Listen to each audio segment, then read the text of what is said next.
मेरे प्यारे बच्चे, चाहे कोई कुछ भी बोल दे, चाहे वक्त और परिस्थिति कैसी भी आ जाए, तुम कभी अपने आप को छोटा मत समझना।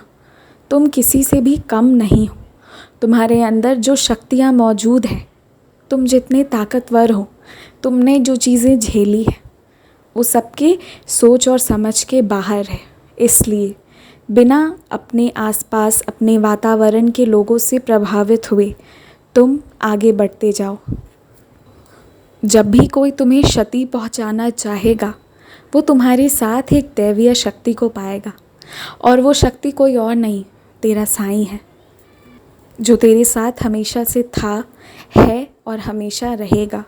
इसलिए तुम्हें किसी के पैरवी की या किसी बहुत बड़े पहुंच वाले इंसान की भी ज़रूरत नहीं है। बस मेरा और तुम्हारा होना ही काफ़ी है। किसी की मदद करने से पीछे मत हटना।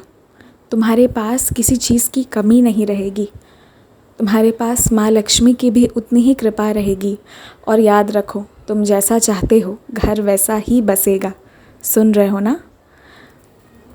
अगर तुम धीरज बनाए रखोगे और पूरी श्रद्धा से मेरी उदी का सेवन करोगे या सिर्फ महज मेरे नाम का जपन करोगे, तो याद रखना, हर रोग, हर दुख, हर पीड़ा तुमसे कोसों दूर भागती चली जाएगी।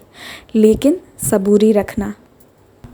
नए रिश्ते भी बनेंगे, मिठास भी आएगी, और साथ ही साथ तुम्हें बहुत से सच्चाई के बारे में भी मालूम होगा।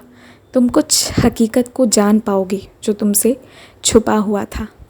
लेकिन ये सारी बातें तुम्हें बस ये समझाएंगी कि तेरे साथ तेरा साईं खड़ा है, और मैं कभी तुम्हारे साथ विश्वासघात नहीं करूँगा।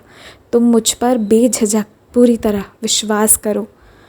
तुम्हारे हक की चीज़ तुम्हें मिलेगी। तुम्हारी प्रतिष्ठा में कमी नहीं आएगी। और याद रखना, तुम अकेले नहीं हो, तुम्हारे साथ मैं हूँ। तुमने जो किया है मुझे वो सब स्वीकार है। इस बार काया पलट होगा, कोई तुमसे माफ़ी मांगेगा। तुम बस बड़े बनकर रहना। मतलब अपने दिल से बोझ हल्का करके आगे बढ़ते रहना। मैं आ रहा हूँ तुम्हारे पास। सुने, मैं आ रहा हूँ तुम्हारे पास।